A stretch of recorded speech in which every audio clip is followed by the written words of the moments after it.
साथियों, आज एक और दिन और फिर एक और वही काम, और आप देख रहे होंगे, ये मैं चाहूंगा कोमल बहन दिखा दें, ये जितने लेटर आए हुए हैं ये इस एक सप्ताह के लेटर हैं। हर सप्ताह ऐसे ही 10-12 हजार लेटर हैं। पिछले सप्ताह मैंने आपको दिखाया था 10-12 हजार लेटर आए थे। हर सप्ताह लेटर आ रहे हैं और समस्या ये है कि सरकार इस समस्या को समस्या मानने को तैयार नहीं है। मुझे समझ में नहीं आ रहा सरकार कब समस्या मानेगी। एनसीआरबी का डाटा है, सरकार का ही डाटा है। तो पिछले 5 वर्ष में 50,000 से ज्यादा लोगों ने कर्जे कारण आत्महत्या की और अकेले 2022 के अंदर अंदर ही 20,000 ज्यादा व्यापारियों ने कर्जे कारण आत्महत्या की। और पहली बार ऐसा हुआ व्यापारियों द्वारा आत्महत्या की संख्या किसानों से भी ज्यादा है। 2022 में किसानों ने कम आत्महत्या के कर्जे कारण और व्यापारियों की संख्या बढ़ गई है और पूरे परिवार के परिवार तबाह हो रहे हैं। सरकार सुनने को मानने को तैयार नहीं है। अब देखिए जो समस्या आ रही है, मैं पढ़ रहा हूं, आंखों में आंसू आ जाते हैं। आज भी मैंने जो पत्र पढ़े, लोग कह रहे हैं भाई हम मरने को तैयार हैं, या तो हमें सरकार कर्जा माफ कर दे या हमें समय दे दे, वरना सरकार हमें जहर दे दे। जैसे मैंने पहले भी कहा था कि सरकार बहुत सारी योजना निकालती है, अपनी जहर की योजना भी निकाल दे कि भाई फ्री में जहर देगी सरकार, क्योंकि जहर देने वाले काम किया जा रहा है और लोगों को उनके व्यापार तबाह हो गए, उनकी नौकरियां छूट गई, कमाने वाला नहीं रहा, कमाई का साधन नहीं रहा। लोगों ने बीमारियों पर अपना पैसा खर्च कर दिया है क्योंकि बीमारी इलाज की सुविधाएं सही नहीं है लोगों के पास, और अब साहूकार परेशान कर रहा है। और बैंक वाले इतने निर्दयी हो गए, वो कहते हैं आपका परिवार का मर गया तो मर गया, हमें फर्क नहीं पड़ता, आप पैसा दो, नहीं तो हम आपका घर सील कर देंगे, आपकी दुकान, आपकी फैक्ट्री सील कर देंगे। इस तरह के काम नहीं होने चाहिए। यह अन्याय है, यह अत्याचार है और इसके खिलाफ बोलना पड़ेगा, आवाज उठानी पड़ेगी। और मैं आप सबसे भी कह रहा हूं, आज तो सरकार यह मानकर चलती है कि समस्या नहीं है। अब ये लेटर आ रहे हैं ना, अभी तो लेटर आ रहे हैं, कल लोग आने लगे फिर क्या होगा? अभी तो ये 10,000 15,000 लेटर आ रहे हैं पर वीक। अगर ये लोग आने लगे पर डे 10-15 हजार तो क्या होगा? और 10 लाख से ज्यादा लोग जुड़ चुके हैं। अगर 10 लाख लेटर आएंगे फिर क्या होगा? सरकार तब तो मानेगी ना। हमने क्रिएट नहीं की है समस्या, हम तो मैसेंजर हैं, हम तो आपको जानकारी दे रहे हैं, आपको ये इंफॉर्मेशन प्रोवाइड कर रहे हैं, लेकिन आप हमें ही दोषी ठहरा रहे हैं। हमारे ऊपर एफआईआर की जा रही है और एफआईआर भी किन धाराओं में की जा रही है, मतलब सोच के भी दुख होता है यार। किस तरह के आरोप लगाए जा रहे हैं। हम देशद्रोह का आरोप लगा रहे हैं हमारे ऊपर, हम सरकार को डिस्टेब्लिश करने का काम कर रहे हैं, हम देश के खिलाफ वॉर कर रहे हैं, फाइनेंशियल वॉर। ऐसा मत करो यार, कम से कम ऐसा मत करो। समझो समस्या को, समस्या की गंभीरता को समझो, तुरंत समाधान की जरूरत है।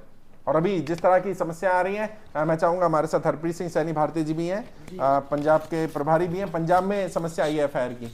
जी सर, क्या दिक्कत आ रही है? सर पंजाब में भी एफआईआर हुई है, इससे पहले मध्य प्रदेश में भी घटना हुई है। हाँ, महाराष्ट्र का भी आया है, अभी गुजरात का भी आ गया हमारे पास। हर जगह पर, हिमाचल में हमारा केंद्र बंद करवा दिया गया, दिल्ली के ऑफिस पर एफआईआर हो गई। जी जी जी।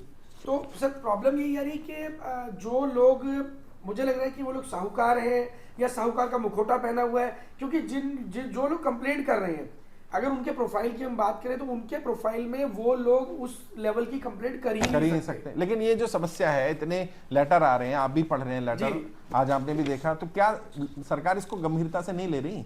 सरकार तो ये मान के बैठी है कि जैसे अभी तक चुनाव जीतते आ रहे हैं, लोगों में फूट डालते हैं और चुनाव जीत लेते हैं, अभी भी उनको ऐसा लग रहा है कि इस मुद्दे को दबाने के लिए, इस मुद्दे को दबा करके किसी और मुद्दे को भटका करके चुनाव दोबारा जीत लेंगे। अच्छा, सरकार इसको गंभीरता लेने को तैयार गंभीरता से ले नहीं रही है, लेकिन मैं बता रहा हूं कि सरकार को कान खोल के सुन लेना चाहिए।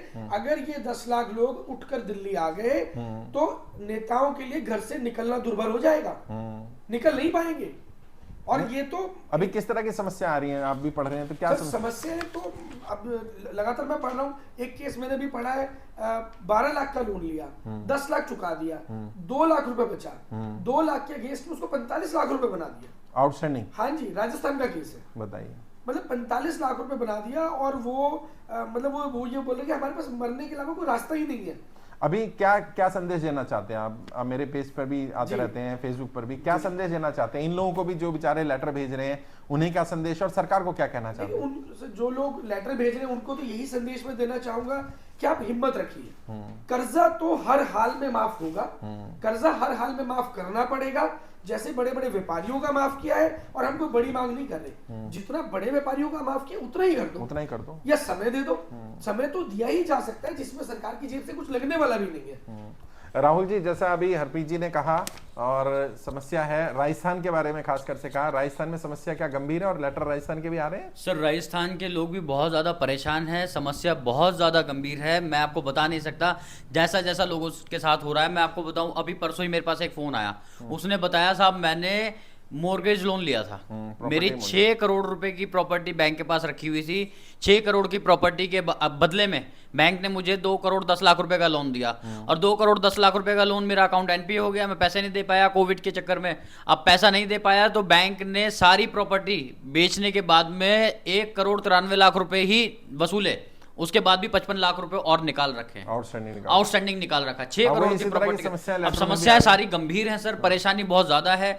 और ऐसे ऐसे हालात है कि अब मतलब घर में जो महिलाएं रहती हैं उनको कह दिया जाता है कि अब अपनी बहन को बेटी को भेज दो हमारे, हम पैसा वसूल कर लेंगे। राजस्थान में भी ऐसा हो रहा है? बिल्कुल हो रहा है सर, लगातार हो रहा है। राजस्थान में पूरे पूरे गांव कर्जे में है, निकल ही नहीं पा रहे, और उनको निकाला भी नहीं, निकालने का रास्ता ही नहीं दिया जा रहा। सरकार के लोग मान के तैयार नहीं है कि ये गंभीरता है या गंभीर है मुद्दा। सरकार के लोग सिर्फ इस चीज को मानते हैं कि उनकी सरकार बन जाए, और कुछ नहीं मान रहे। वो मुद्दे को मुद्दा नहीं मानते, वो बस ऐसे मुद्दे पे काम करते हैं। तब काम करेंगे बिल्कुल, और होगा ही यही। अभी जब जो तक लेटर आप पढ़ रहे हैं किस किस तरह की समस्याएं आ रही हैं? सर समस्याएं ऐसी ही हैं जो हमारे साहूकार होते हैं या जो रिकवरी एजेंट होते हैं, उनसे ज्यादा लोग परेशान हैं। उन्हें कुछ सुनाई देना बंद हो जाता है, दिखाई देना बंद हो जाता है। सामने वाले के घर में घुस के हालात देख सकते हैं कि उसके हालात कैसे, उसे रोटी खाने को परेशानी है, लेकिन उसके घर में घुस के बैठ जाते हैं और बदतमीजी करते हैं और छोड़ते नहीं है जब तक वो निकलते नहीं, पैसा नहीं देगा तब तक नहीं छोड़ते। आप सरकार को या इस तरह के लोगों को क्या मैं सरकार को और इस तरह के लोगों को, दोनों को ये सचेत करना चाहता हूं कि भाई आज आप लोग इंसानियत के लिए काम कर लो, नहीं तो इंसानियत तुम्हें भूल जाएगी कि तुम भी इंसान हुआ करते थे। अगर आज भी नहीं माने तो छोड़ा नहीं जाएगा, बख्शा नहीं जाएगा। ये जो जनता कुर्सी पे बिठाना जानती है, वो कुर्सी गिराना भी जानती है, कुर्सी हिलाना भी जानती है, और कुर्सी छीनना भी जानती है। छोड़ा नहीं जाएगा बिल्कुल भी। आज मान लो दोबारा कोई मौका नहीं मिलेगा, पूछते तक आने से डरेंगी राजनीति में। हरप्रीत जी, मध्य प्रदेश का जो केस आया था, मध्य प्रदेश में भी ऐसा हो रहा है क्या, जो बताया जा रहा था कि साहूकार लोग बदतमीजी कर रहे हैं महिलाओं के साथ? मध्य प्रदेश में घटना और भी इससे ज्यादा खतरनाक है। अच्छा, क्या है बताइए। मैं आपको बताता हूँ, हमारे पास एक केस आया था। जो ऑर्डिनेंस फैक्ट्री है, वहां के एक व्यक्ति थे जिन साहूकार ने उनको पैसा दिया, उनका एटीएम और चेकबुक लेकर के साहूकार ने अपने पास रखा हुआ है। सोचिए, जो व्यक्ति यानी उनकी सैलरी जो आती है वो सारी की सारी साहूकार विड्रॉ कर लेता है। अब वो व्यक्ति जो ऑर्डिनेंस फैक्ट्री में है, वो देश की सुरक्षा का मसला भी आ जाता है एक तरीके से। और ये इतना गंभीर मामला है कि सरकार के पास ऐसा तंत्र, ये सिस्टम होना चाहिए जहां पर इन चीजों को रखा जा सके, एक पटल में रखा जा सके। जो काम हम कर रहे हैं ये सरकार को करना ये सरकार के लेवल का चाहिए। काम है। और हमें मालूम है हम किस तरीके से, ऑलरेडी आपने बताया, और हमें सभी को मालूम है कि बहुत लिमिटेड रिसोर्सेज के काम कर रहे हैं। और सरकार क्या कर रही है, रिसोर्सेज हमें प्रोवाइड करने की जगह, हमें सुविधाएं प्रोवाइड करने की जगह हमें एफआईआर कर रही है, देशद्रोही बताने का काम। हमारे साथ खुजैम जी भी हैं। खुजैम जी सोशल मीडिया के भी हमारी टीम में हैं और मध्य प्रदेश से हैं। क्या लग रहा है, किस तरह के लेटर आ रहे हैं? आप तो रेगुलर लेटर देख रहे हैं, क्या समस्या आ रही है? जी सर, अभी कुछ दिन पहले एक व्यक्ति भी आए थे, व्यापारी थे वो, और उन्होंने आके यही बोला था कि जिस उम्मीद से हमने मोदी जी को वोट किया था, हमें नहीं पता था कि वो एक एक वोट हमारी मौत का ही कारण बनेगा। और इतनी अभी भी जो लेटर है उनमें यही समस्याएं आ रही हैं? जी, अधिकतर यही समस्या है सर। और लोग कर्जे से परेशान नहीं है, कर्जे के साथ साथ जो बेइज्जती उनकी हो रही है समाज में, सोसाइटी में, उससे ज्यादा वो बहुत परेशान हो रहे हैं। तो बैंक वाले, रिकवरी वाले सुनने को तैयार नहीं, बिल्कुल तैयार नहीं है। वो तो प्रमाण पत्र एक उनके लिए ढाल का काम कर रहा है, कवच का काम कर रहा है, तो लोग इतने सुरक्षित भी हैं। नहीं तो अभी उनकी इज्जत तार तार करने में रिकवरी वाले, फाइनेंस वाले कोई देर नहीं लगा रहे। घर पे जलील मर्दों, जेंट्स को छोड़ो, लेडीजों को तक वो गंदी लैंग्वेज में बात कर रहे हैं, बदतमीजी में बात कर रहे हैं। टेलीकॉलर जो भी उन्होंने रखे हुए हैं, वो सब मतलब गाली से नीचे कोई बात ही नहीं करता है उन लोगों से। अभी जो लोग लेटर भेज रहे हैं उन्हें क्या संदेश देना चाहेंगे? उनके लेटर आप भी पढ़ रहे हैं, हम लोग भी पढ़ रहे हैं। जी, आपके एक एक लेटर पढ़े जा रहे हैं, और हमारा यही प्रयास है कि जल्द से जल्द आप लोगों का कर्जा माफ करवाया जाए। और साथ ही साथ अभी सुप्रीम कोर्ट में PIL भी बहुत जल्द लगने वाली है। आप सब बस इसी तरीके से साथ बनाए रखें और अपने ज्यादा से ज्यादा लेटर भेजते रहें। बिल्कुल, और मैं भी यही कहना चाहूंगा, देखिए ये समस्या तो गंभीर है और समस्या की गंभीरता को समझना भी पड़ेगा, सरकार भी समझेगी। मुझे पूरा विश्वास है आज नहीं तो कल सरकार इसको संज्ञान में लेगी, सरकार समझेगी। और ये जिस तरह से लेटर आ रहे हैं, अभी देखिए हर दिन हजारों की संख्या में लेटर आ रहे हैं, आपके सबके लेटर पढ़े जा रहे हैं, प्रयास किया जा रहा है सबके पढ़ लिए जाएं। जिनकी समस्या गंभीर लगती है, तुरंत समाधान करने की जरूरत है, उन्हें समाधान भी करवाया जा रहा है, अलग अलग राज्यों में भेजा जा रहा है। वित्त मंत्रालय के लेटर अलग किए जा रहे हैं, जो सुप्रीम कोर्ट जाने वाले वो अलग किए जा रहे हैं, PIL भी लगाए जा जा रही है। आप भी ज्यादा लोगों तक जानकारी पहुंचाइए। 10 लाख लोग हमारे साथ जुड़े हैं। यकीन मानिए जिस दिन 1 करोड़ संख्या हो गई ना, उस दिन सरकार को झुकना पड़ेगा, सरकार को हमारी बात माननी पड़ेगी, क्योंकि हमारी मांग जायज है, हम कोई गलत मांग नहीं कर रहे। बाकी आप हमारे साथ जुड़े हुए हैं और आप देख रहे हैं हम लोग प्रयास कर रहे हैं। जैसा हरप्रीत जी ने भी कहा, राहुल जी ने भी कहा, समस्या गंभीर है, हमारे पास संसाधन सीमित है, फिर भी हम अपनी तरफ से प्रयास कर रहे हैं। जो हमसे वादा किया था वही वादा निभाएंगे। एक एक व्यक्ति का 1 रुपया कर्जा उतरवाएंगे।